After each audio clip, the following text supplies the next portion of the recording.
태어난 사주에 관절 쪽으로는요 무리가 될 수도 있고요, 사고를 겪으실 수도 있고요, 뼈, 관절 이런 쪽으로 관리는 항상 잘 하셔야 되게 보이고요.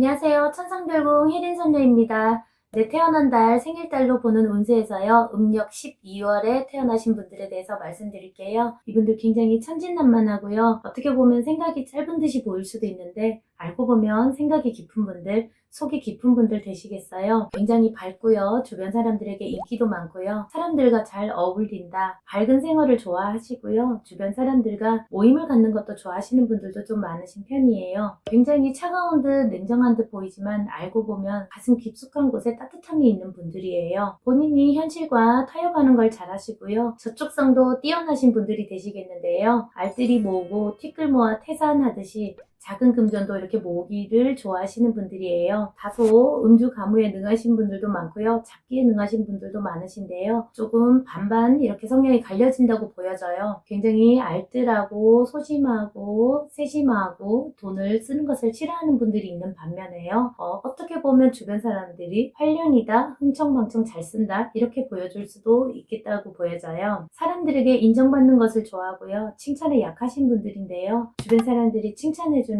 더 에너지를 얻고 더 힘을 얻어서 뭐든지 더 잘 해낼 수 있는 분들이라고 보여져요. 리더의 성향보다는요 중립으로 가는 걸 좋아하고요, 여러 명이서 단합해서 같이 해나가는 걸 좋아하는 분들이고요, 주변 상황에 따라서 기운을 얻고 힘을 얻는 분들이 되시겠어요. 1등의 자리보다 2등의 자리가 좋다, 1인자보다는 2인자가 좋다 하시는 분들이고요, 크게 책임지고 가는 것보다는 한 발 물러서서 꾸준히 그냥 따라갈 수 있는 분들, 이런 분들이라고 보여져요. 본인이 총대를 매기보다는요 묵묵히 그 자리를 지키고 있는 분들이 되시겠고요, 남에게 피해를 주기보다는 피해를 받는 입장도 많으신 분들이에요. 열심히 벌어서 모아놓은 재산을 내 가족이나 형제나 내 부부에게서요 빼앗겨버린다 하는 분들도 좀 많으신 편이거든요. 알뜰살뜰히 잘 모은 금전을 본인이 써보지도 못하고 남에게 내주어야 되는 성향도 있어요. 이분들은 저축성이 뛰어난 만큼 사치보다는 알뜰하게 해서 모은 돈을 가지고요, 본인이 뭔가를 해내려고 준비하고 있다가 뺏겨버리는 그런 성향도 좀 있으신 편이거든요. 항상 알뜰하지만은 않아요. 쓸 때는 쓴다, 과감하게 뭔가 투자를 해야 될 곳에는 투자를 한다 하시는 분들 되시겠는데요, 열심히 모으고 저축했다가 가끔 투자를 한다고 해서 주식이나 코인 쪽으로 투자를 하셨다가 손해를 보시는 분들도 좀 많으신 편이에요. 본인의 타고난 사주의 성향대로요 차곡차곡 잘 모으시고요, 문서로 묻어두신다면요 큰 손해 보실 일이 없으실 것 같아요. 땅으로 인해서 재산이 늘어나고 부를 창출해내는 분들이 되시겠는데요, 움직이는 돈, 빠른 돈, 발빠른 돈보다는요 오랫동안 묵혀두어야지 돈이 된다, 김장독에 김장김치요 묻어놓고요 묵은지 만들어서 그렇게 해서 먹어야 되는 분들, 그래서 몇 년은 기다려야 된다 하는 분들 되시겠어요.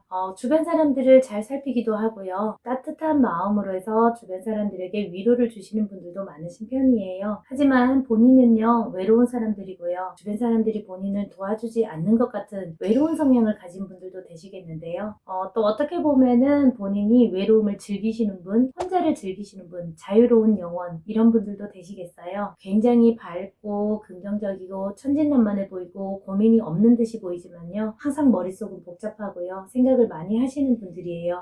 이익 타산, 이익 손해보는 쪽으로요 계산이 빠르신 분들이고요, 세상과 타협하기보다는 본인의 주관, 본인의 소신대로 일을 해나가시는 분들이고, 주변 사람들과 타협하기보다는 본인의 고집이 조금 강하시다 하는 분들이에요. 본인이 생각하는 대로 이루어지고 이끌어가려고 하시는 분들이거든요. 그래서 주변 사람들로 인해서 다소 답답하다라고 느껴질 수도 있고요, 주변 분들에서 미련스럽다, 느려 느리다 이런 말을 듣는 분들도 조금 많으실 것 같아요. 성급하다고 좋은 것도 아니고요. 너무 느리다고 좋은 건 아닌데요. 꼼꼼하고 생각을 많이 하는 만큼 큰 실수가 없으실 것 같고요. 큰 손해가 없으실 것 같아요. 타고난 사주에 관절 쪽으로는요. 무리가 될 수도 있고요. 사고를 겪으실 수도 있고요. 뼈, 관절 이런 쪽으로 관리는 항상 잘 하셔야 되게 보이고요. 사고, 낙매수 항상 조심하셔야 되는 분들이에요. 교통사고라던가 다친다거나 사소한 일에도 부딪히거나요. 다치는 수가 들어오거든요. 크게 다치는 것보다는요. 작게 부딪히고 다치는 수가 좀 있으니까요. 평소에 생활 습관에서 조심하시면 좋으실 것 같고요. 혈관계 쪽으로는요. 무리가 되지 않는 한은요. 본인이 식습관에서요. 관리 잘 하시면은요. 큰 탈 없으실 것 같아요. 큰 병보다는 작은 병이나 피로감을 좀 자주 느끼시는 분들인데요. 몸 관리 하시는 만큼요. 수명 장수하실 수 있는 분들이에요. 부모에게서 물려받는 재산이나 이런 게 크지는 않은 분들인데요. 스스로 벌어서 스스로 이루어내고 일으키는 분들이에요. 그만큼 보람되는 삶을 살아가실 수 있는 분들인데요. 이민년의 운기에서 보면은요. 큰 문서 잡기보다는 작은 문서 잡아가시고요. 큰 돈 투자보다는 작게 투자해서 조금 벌어들인다, 조금 이익을 창출한다 생각하시면 큰 손해도 없고 무리도 없으실 것 같거든요. 직장에서는 변동하시기보다는요. 꾸준히 이어가시는 면이 더 좋다고 보여지고요. 사업이나 영업하시는 분들에서는 확장이라던가 무리한 변동보다는요. 지금 있는 자리에서 꾸준히 해나가신다면 손해 없고 오히려 수익이 늘어난다. 그래도 저축성이 좋아서요. 연말에 가서는 돈이 조금 모여있다 하는 분들로 보여져요. 연애운도 좋은 편이고요. 주변에서 사람들이 소개를 해준다. 그래서 연애적인 운에도 좋고 영업적인 면에서도 좋다고 보여지거든요. 이분들 열심히 살아가시고 생활력 강하신 만큼요. 쌓여가는 게 많으신 분들인데요. 이민년에도요. 조심조심 본인의 성향대로 차분하게 가신다면 큰 손해 없으실 것 같아요.